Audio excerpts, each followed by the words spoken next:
क्यों ईसाई देश ब्राजील हिंदू मार्ग पर चल रहा है?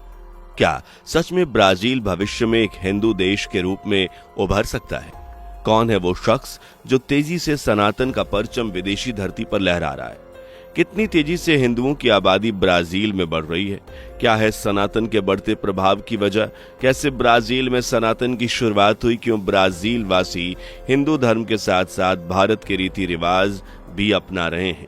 आइए जानते हैं कि कोशिश करते हैं। लेकिन वीडियो शुरू करने से पहले छोटी सी गुजारिश, जी हां, वीडियो को लाइक और चैनल को सब्सक्राइब करके बेल आइकन को प्रेस जरूर कर लीजिए।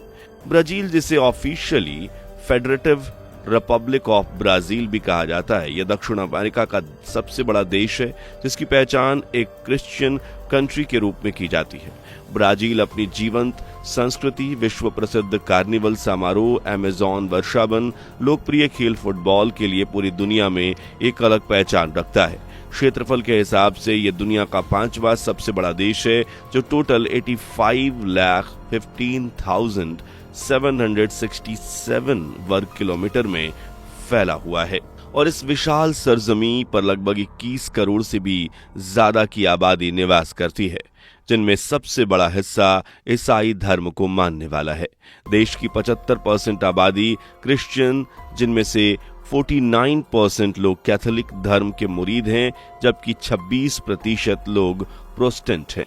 इसके अलावा यह मुस्लिम, हिंदू और इस जैसे बाकी धर्मों के छोटे छोटे आंकड़े भी हैं। अब धीरे धीरे ये अपना ग्राफ भी बढ़ा रहे हैं और इनमें सबसे ज्यादा तेजी से फलने फूलने वाला धर्म है हिंदू धर्म, जिसे सनातन धर्म भी कहा जाता है। जिस रॉकेट स्पीड से हिंदुओं की आबादी यहाँ बढ़ रही है, उसे देख ब्राजील भी हैरान है, क्योंकि अगर इसी तरह हिंदू पॉपुलेशन का इजाफा होता रहा तो वो दिन दूर नहीं जब हिंदू धर्म माइनर से मेजोरिटी में शामिल हो जाएगा। लेकिन इस ईसाई देश में हिंदू धर्म आया कैसे? कैसे इस धर्म को यहाँ बसने की जगह मिली? आइए सबसे पहले ब्राजील के हिंदू धर्म के इतिहास को खंगालते हैं। इतिहास के पन्नों को पलटकर देखें तो यहाँ हिंदू धर्म का आगाज 19वीं शताब्दी से शुरू हुआ था। इस दौरान काम के सिलसिले में उत्तर प्रदेश, तमिलनाडु और बिहार के इलाकों के कुछ मजदूर पुर्तगाली और ब्रिटिश उपनिवेश के जरिए ब्राजील आए और फिर यहाँ इन्हें चीनी और कॉफी के बागानों में काम करने की जिम्मेदारी सौंप दी गई। दिन दिन भर इन भारतीय मजदूरों से मजदूरी कराई गई और सैलरी भी बहुत कम दी गई, लेकिन इन लोगों ने मजदूरी करते हुए खूब काम किया।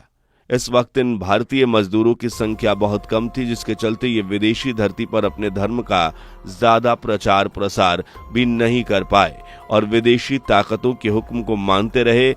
1 दशक तक ऐसा ही चलता रहा, लेकिन फिर धीरे धीरे इन्होंने ब्राजील में अपने पैर जमाने शुरू कर दिए और अपनी भारतीय संस्कृति और हिंदू धर्म को भी खुलकर अपना लिया।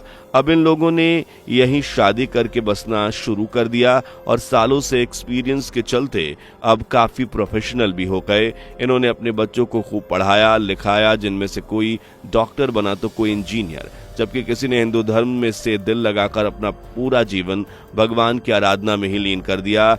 इस तरह धीरे धीरे ही सही, पर हिंदू धर्म और भारतीय आबादी का इजाफा होता रहा। ब्राजील की 2000 की जनगणना के अनुसार साल 2000 में ब्राजील में हिंदुओं की आबादी सिर्फ 2905 ही थी, लेकिन फिर जैसे जैसे वक्त बीता यह आंकड़ा बदलने लगा और 2011 की रिपोर्ट आई तो हिंदू आबादी देखकर हर कोई हैरान रह गया, क्योंकि 2011 में हिंदू पॉपुलेशन 9500 तक पहुंच गई थी और 2020 में यह हिंदू आबादी 21,200 हो जाएगी। हालिया आंकड़ों पर नजर डालें तो यहाँ ब्राजील में करीब 50,000 हिंदू बसे हुए हैं और आज भी ये ग्राफ तेजी से ऊपर बढ़ रहा है। और इसकी वजह है कुछ हिंदू संस्थान, मठ, जो ब्राजील में लगातार हिंदू धर्म का प्रचार प्रसार करने में जुटे हुए हैं। कैसे आनंद मार्ग, ब्रह्म कुमारीज, इस्कॉन, योग एंड बाउंड ब्राजील, गौड़ीय मठ और श्री चैतन्य सारस्वत मठ, ये सभी हिंदू संस्थाएं, मठ, संगठन ब्राजील में बढ़ते हुए हिंदू धर्म की नींव हैं, जिनके आचारों विचारों से ब्राजील वासी इतना प्रभावित हो रहे हैं कि अपना मूल धर्म त्याग कर सनातन धर्म अपना रहे हैं। हिंदू धर्म को बढ़ावा देने वालों में सिर्फ भारतीय ही शामिल नहीं हैं, बल्कि कुछ ब्राजील के लोग भी इस लिस्ट में दर्ज हो गए हैं और इसमें सबसे ऊपर जो नाम रैंक कर रहा है वो है आचार्य जोनस मेस्टेटी, जिन्हें अब विश्वनाथ के नाम से जाना जाता है। ये ब्राजील से ताल्लुक रखते हैं। शुरुआत में ये भी एक क्रिश्चियन फॉलोअर ही थे, लेकिन फिर इनके मन में सनातन की ऐसी ज्योत जगी कि इन्होंने अपना मूल धर्म त्याग सनातन धर्म को अपना लिया। हालांकि एक पढ़े लिखे व्यक्ति हैं और अक्सर देखा गया है कि हाई एडुकेटेड पर्सन रिलीजन वगैरह में ज्यादा विश्वास नहीं रखते, क्योंकि उनके लिए उनका काम है, उनका धर्म होता है। लेकिन जोनस मेस्टेटी के लिए ऐसा नहीं था।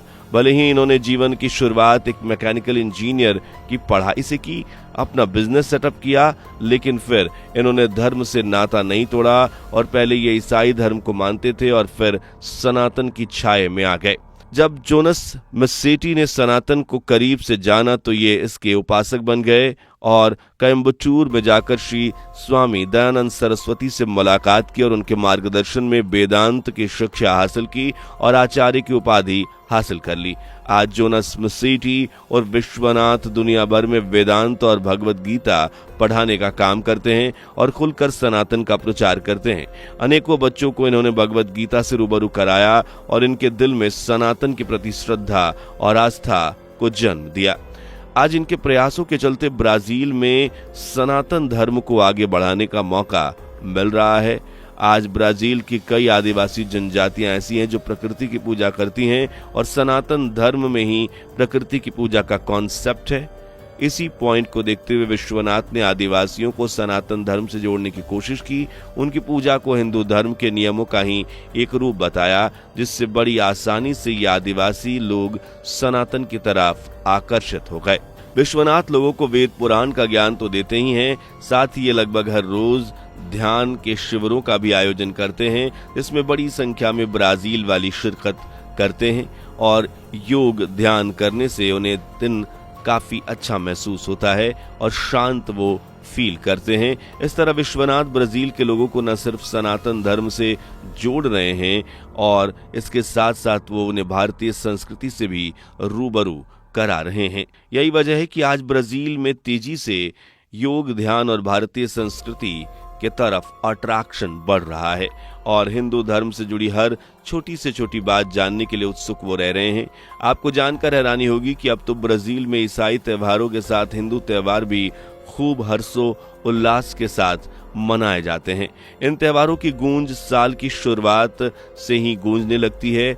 भारत की ही तरह इस देश में भी भगवान शिव के सम्मान में महाशिवरात्रि मनाई जाती है और यह त्योहार फरवरी या मार्च के माह के दौरान देखने को मिलता है। इसके बाद आती है होली, जिसे बुराई पर अच्छाई का प्रतीक माना जाता है। इस फेस्टिवल की धूम यहाँ बसंत की शुरुआत में सुनाई देती है, जिसमें सभी हिंदू साथ मिलकर एक दूसरे को रंग गुलाल लगाते हैं और सिर्फ हिंदू ही नहीं बल्कि दूसरे धर्म के लोग भी इस फेस्ट में शामिल होते हैं। इसी तरह रामनवमी भी यहाँ खूब धूमधाम से मनाई जाती है, जिससे भगवान राम के जन्म की खुशी में मनाया जाता है। वहीं बसंत पंचमी भी अब यहाँ के मुख्य त्योहारों में शामिल हो गई है, जो बसंत ऋतु के आगमन का प्रतीक है। इस त्योहार पर काफी सारे अनुष्ठान और प्रार्थनाएं वगैरह की जाती हैं और माहौल काफी भक्तिमय होता है, जिसे देख आप समझ ही नहीं पाएंगे कि विदेशी धरती पर ब्राजील का नजारा है या फिर देवताओं की नगरी भारत का।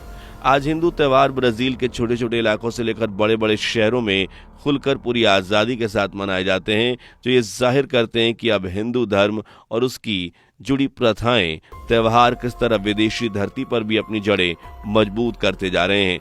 और तो और अब ब्राजील में हिंदू मंदिर भी बनने की लहर शुरू हो गई है। हालांकि इस्कॉन संस्था और दूसरे हिंदू ग्रुप्स ने यहाँ कोई हिंदू मंदिर बनाए हैं जहाँ त्योहारों के दौरान जाकर पूजा पाठ की जाती है। प्रतिदिन भी यहाँ हिंदू भक्त बड़ी संख्या में आते हैं, लेकिन अब बढ़ते हिंदू प्रभाव के चलते मंदिर को और भी विस्तारित किया जा रहा है और भी मंदिर बनाए जा सकते हैं, जिससे सनातन धर्म लगातार आगे बढ़ता जाएगा।